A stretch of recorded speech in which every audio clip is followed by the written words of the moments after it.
बहुत स्वागत है आपका इंडिया न्यूज के खास कार्यक्रम शंकराचार्य पर कलेश पर। आपके साथ मैं अभिषेक पांडे। बात यहां पर करेंगे इस पूरे के पूरे बवाल को लेकर और सनातन धर्म के ऊपर उठती उंगली को लेकर, जहां एक बड़ा बयान निकलकर सामने आया है। शंकराचार्य को लेकर बयान दिया गया और शंकराचार्य की पदवी एक गरिमा है, लेकिन अवि मुक्तेश्वरानंद की छवि और बयान, उसके बाद सीएम योगी के बयान, इस बहस को जन्म दिया कि शंकराचार्य के क्या गुण होने चाहिए और शंकराचार्य बनने लायक है कौन और कौन नहीं।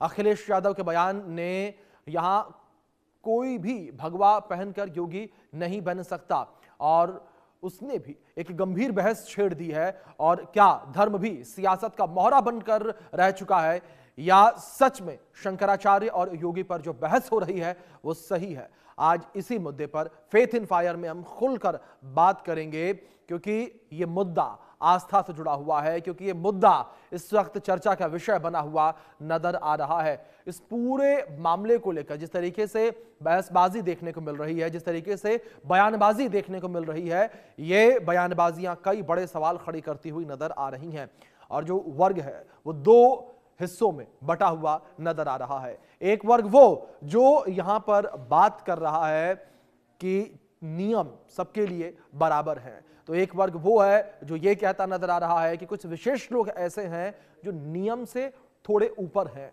नियम उनके लिए थोड़े ऊपर नीचे हो सकते हैं। आप सुनिए बयान किस तरीके से निकलकर सामने आ रहे हैं।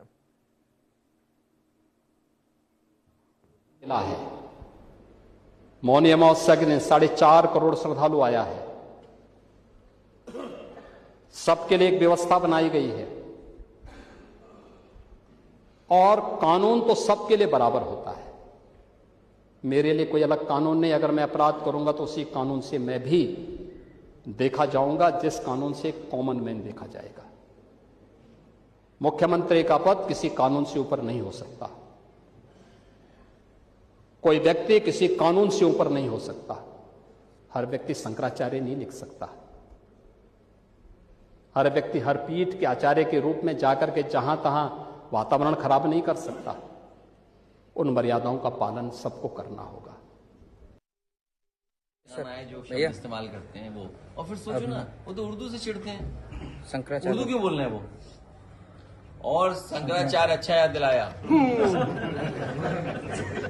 बताओ, ये योगी हो सकते हैं क्या? इन्हें किसने सर्टिफिकेट दिया योगी होने का? कहाँ योगी बनकर बनते हैं बताओ? ठीक है, हमारे हिंदू परंपरा में बहुत चीजें साफ है। जहां गिरवा वस्त्र पहना हम उसको बाबा और सम्मान से देखने लगते हैं। पूरे गांव की ये परंपरा है। ये जिला वो है जहां पे सोना खोदा जा रहा था, याद कीजिए ना।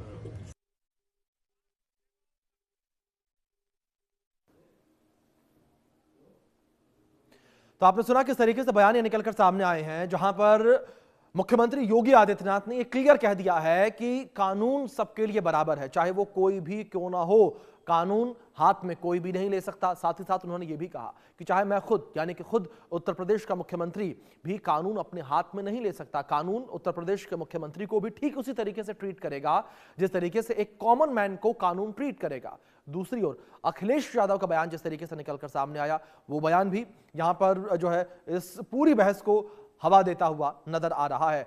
दूसरी ओर यूपी का धर्म युद्ध इस वक्त देखने को मिल रहा है। इसका एक नया अध्याय जो है वो शुरू होता हुआ नजर आ रहा है। ग्राफिक्स के माध्यम से कुछ अपडेट्स हम आप तक पहुंचाएंगे कि किस तरीके से यहां पर यूपी के इस पूरे धर्म युद्ध में एक नया अध्याय शुरू होता हुआ नजर आ रहा है। आप देखिए किस तरीके से सीएम योगी का जवाब सामने आया कि हर व्यक्ति शंकराचार्य नहीं बन सकता है, और अखिलेश यादव ने पलटवार किया कि योगी होने का सर्टिफिकेट इनको किसने दिया। अब आप देखिए किस तरीके से अखिलेश यादव के द्वारा यहां पर पर्सनल अटैक मुख्यमंत्री योगी आदित्यनाथ के ऊपर किया गया है।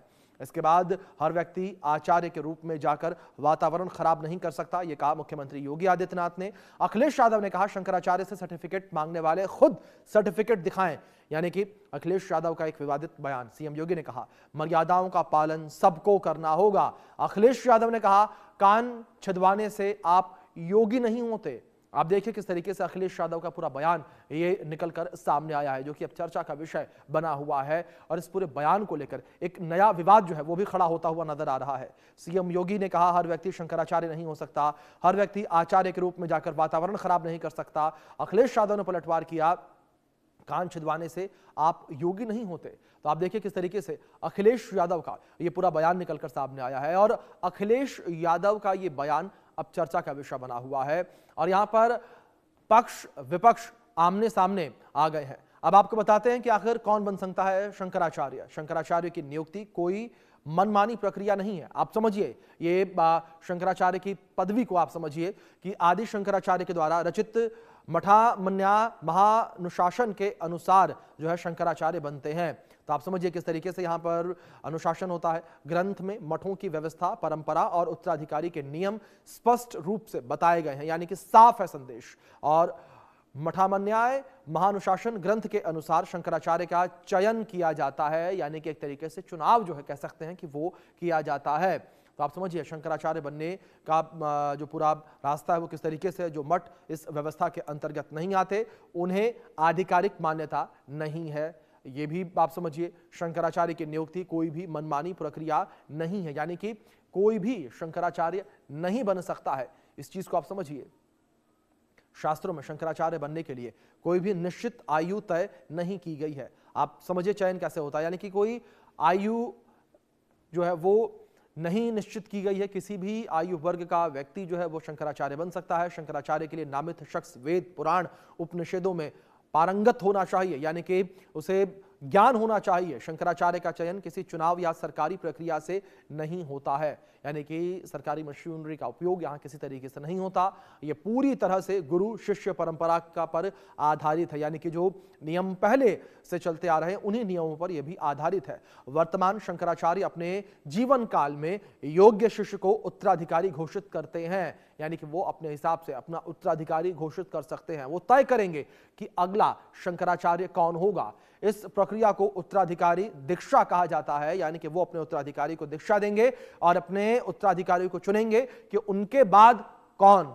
चयन से पहले शिष्य को वर्षों तक की परीक्षा ली जाती है। आप समझिए ये परीक्षा 1-2 महीने 1-2 दिन की नहीं, वर्षों की है। जब योग्य शिष्य का चयन हो जाता है तो उसे विधिवत संन्यास दीक्षा दी जाती है। आप समझिए इस पूरे मामले को किस तरीके से चयन होता है। दीक्षा के बाद वैदिक मंत्रोच्चारण, यज्ञ और धार्मिक अनुष्ठानों के साथ पीठाभिषेक किया जाता है। आप इस समझिए पूरे प्रोसेस को किस तरीके से शंकराचार्य बनते हैं। दीक्षा के बाद वैदिक मंत्रोच्चारण होता है, यज्ञ होता है, धार्मिक अनुष्ठान होते हैं, साथ ही साथ पीठाभिषेक भी होता है, तभी कोई औपचारिक रूप से शंकराचार्य पद पर आसीन होता है। आप समझिए ये चयन की प्रक्रिया है। शास्त्रों में शंकराचार्य बनने के लिए कोई भी निश्चित आयु नहीं है, यानी कि किसी भी आयु का कोई व्यक्ति शंकराचार्य जो है बन सकता है, लेकिन उसके लिए कठिन परिश्रम है, उसके लिए सालों की परीक्षा है, उसके लिए सालों की मेहनत है, उसके लिए धर्म का ज्ञान है। और इसी विषय पर अब बातचीत करेंगे, क्योंकि इस पूरे मामले को लेकर जो सियासत है वो काफी ज्यादा गर्माती हुई नजर आ रही है। हमारे साथ बातचीत करने के लिए महाराज सीताराम जी जुड़े हैं, हिंदू धर्म गुरु हैं। हमारे साथ समाजवादी पार्टी से प्रवक्ता कपीश श्रीवास्तव जी जुड़े हैं। आप दोनों मेहमानों का बहुत स्वागत है। और इस चर्चा की शुरुआत में महाराज सीताराम जी से करना चाहूंगा। महाराज सीताराम जी, जिस तरीके से मुख्यमंत्री योगी आदित्यनाथ का बयान सामने आया है कि कानून से ऊपर कोई नहीं है, कानून हर किसी के लिए बराबर है, इस बयान को आप किस तरीके से देखते हैं?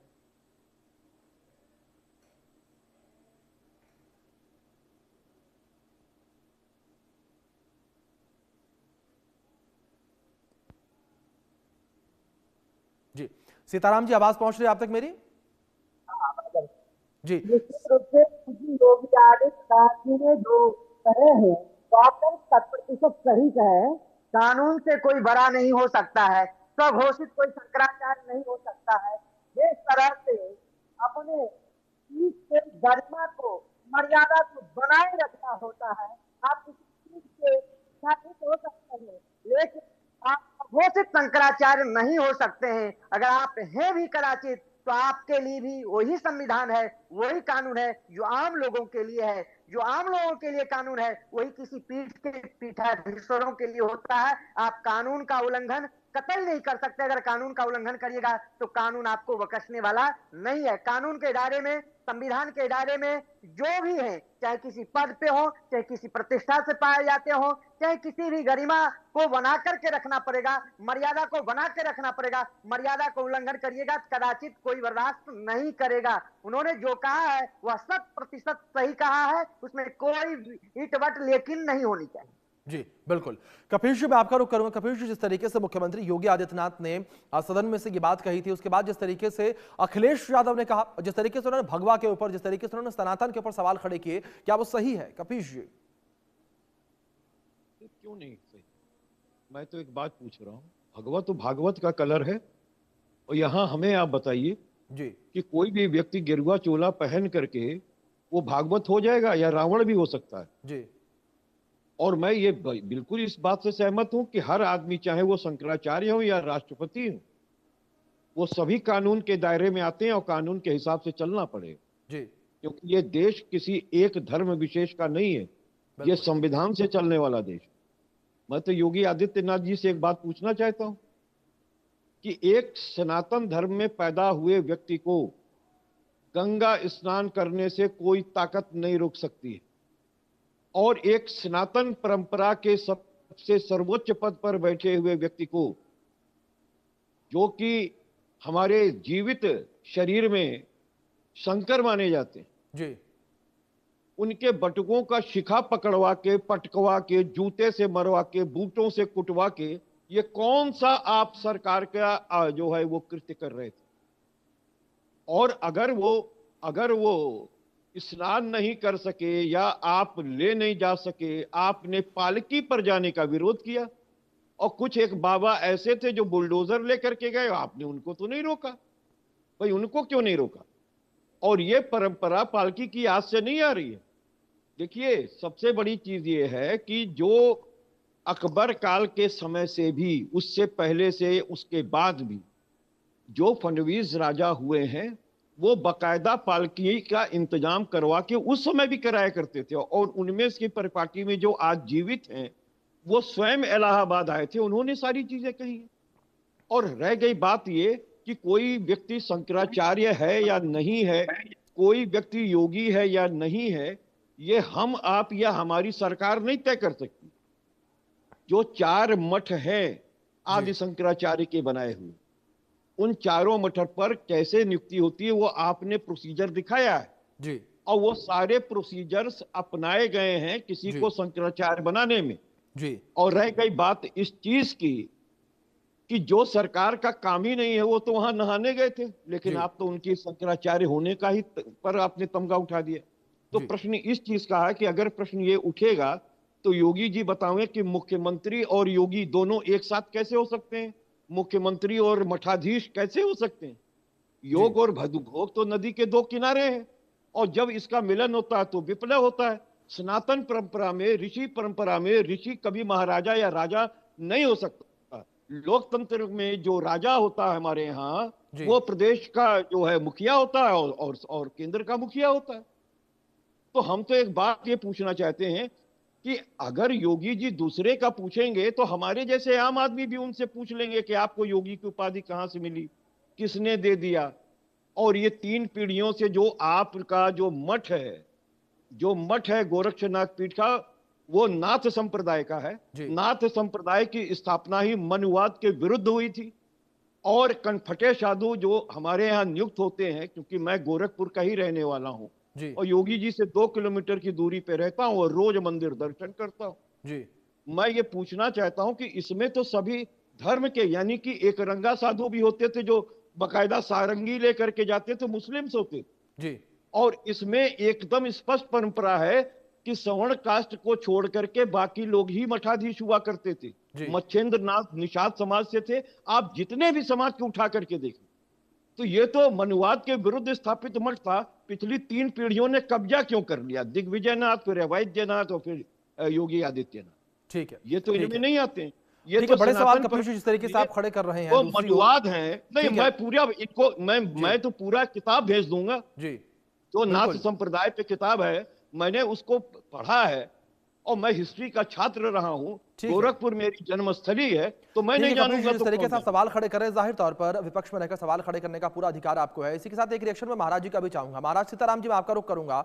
और महाराज सीताराम जी, जिस तरीके से मुख्यमंत्री योगी आदित्यनाथ के ऊपर बड़े सवाल खड़े होते हुए नजर आ रहे हैं, इन सवालों को आप किस तरीके से देखते हैं? जहां एक और शंकराचार्य का जिक्र होता नजर आ रहा है, तो दूसरी ओर अखिलेश यादव ने सर्टिफिकेट जो है वो मुख्यमंत्री योगी आदित्य से मांग लिया कि वो किस तरीके से सनातनी है, कान छिदवा लेने से कोई सनातनी नहीं हो जाता। इस तरीके के जो बयान है वो किए गए हैं।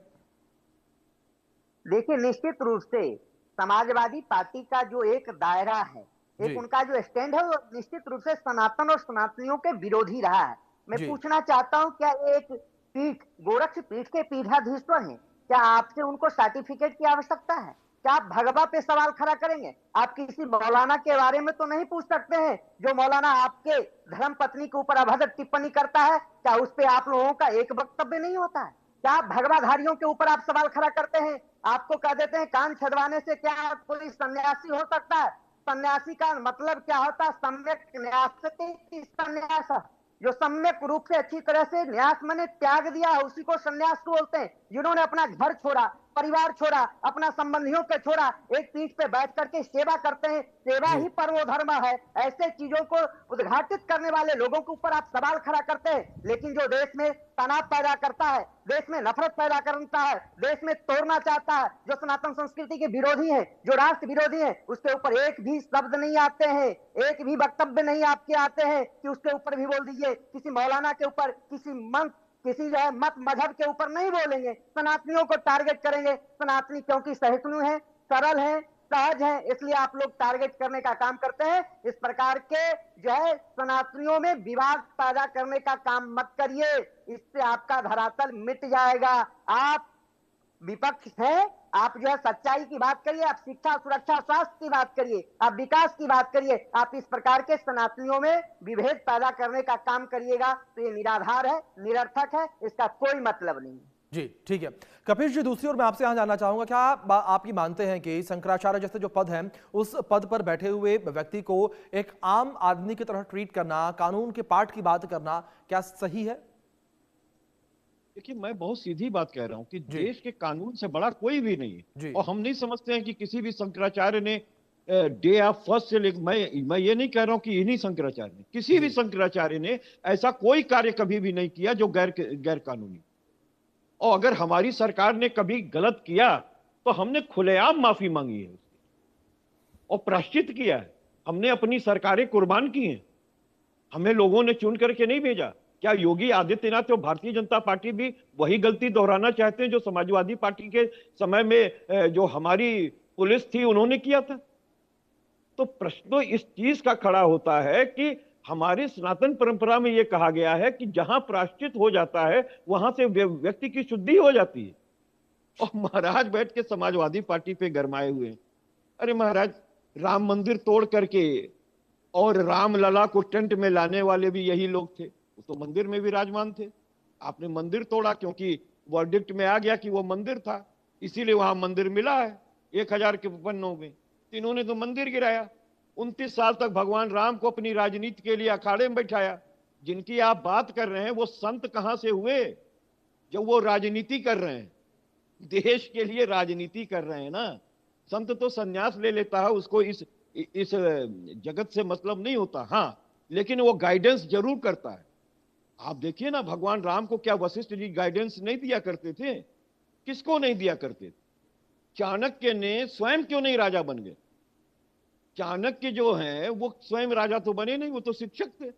बावजूद इसके उन्होंने चंद्रगुप्त मौर्य को बनाया। तो ये हमारी ऋषि परंपरा रही है, उसका गलत उपयोग उठाया जा रहा है। लोगों की आस्थाओं को कुरेद के इस तरह के वस्त्र धारण करके अब कालनेमी जो है वो देश में संविधान को प्रभावित कर रहे हैं।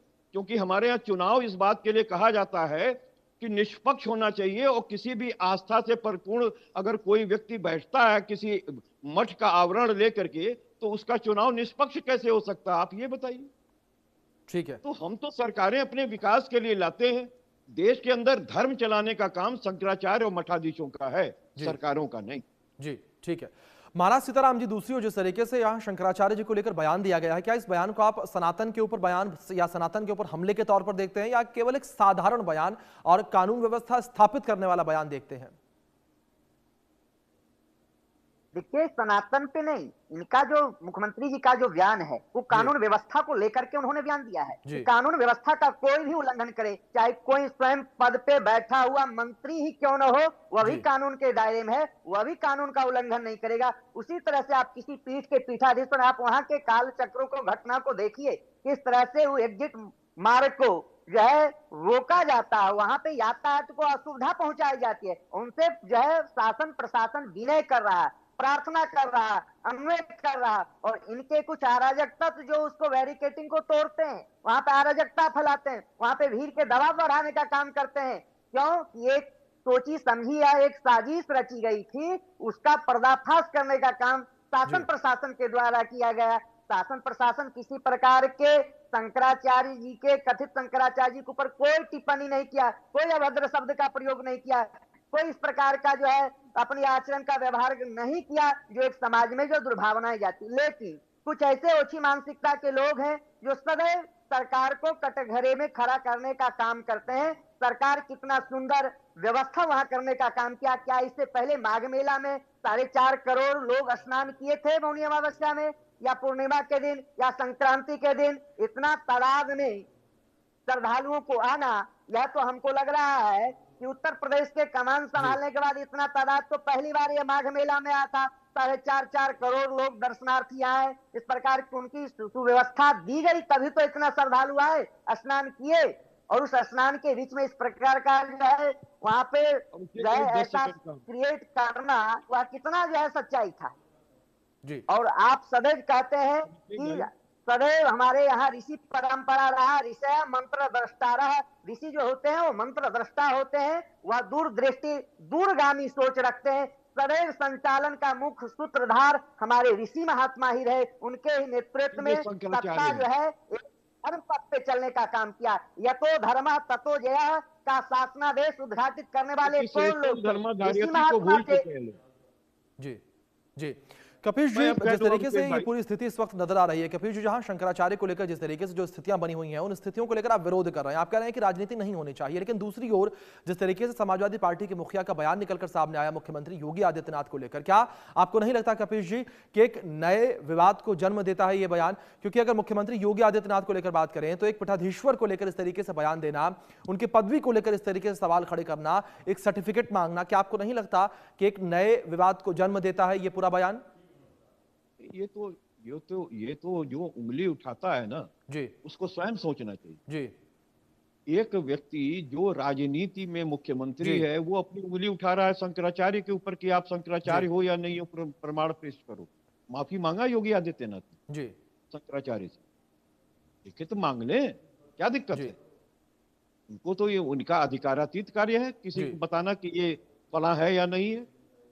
और अभी जो भारतीय जनता पार्टी के प्रवक्ता महाराज सीताराम जी बैठे हुए थे, मैं उनसे ये पूछना चाहता हूं, और जरूर पूछिएगा। बिल्कुल कपिल जी, देखिए यही कारण है कि विवाद जो है लगातार बढ़ता चला जा रहा है, क्योंकि बयानबाजी लगातार आमने सामने से होती हुई नजर आ रही है। हिंदू धर्म गुरु को जिस तरीके से आपने बीजेपी का प्रवक्ता कहा, जाहिर तौर पर विवाद की स्थिति यही है कि लगातार जो पॉलिटिकल इन्वॉल्वमेंट बढ़ गई है इस पूरे मामले में, वो काफी ज्यादा है। फिलहाल महाराज सीताराम जी, कपिल श्रीवास्तव जी, आप दोनों का बहुत शुक्रिया जुड़ने के लिए, कीमती वक्त यानी उसके साथ साझा करने के लिए। लेकिन हाँ, इस पूरे विवाद को लेकर बात करें, ये विवाद की स्थिति लगातार बढ़ती चली जा रही है। बहुत शुक्रिया कपिल जी और महाराज सीताराम जी। तो लगातार विवाद को लेकर बात करें, विवाद बढ़ता चला जा रहा है, और अब देखने वाली बात यहां पर यह होगी, ये विवाद अब आगे चलकर क्या मोड़ लेता है।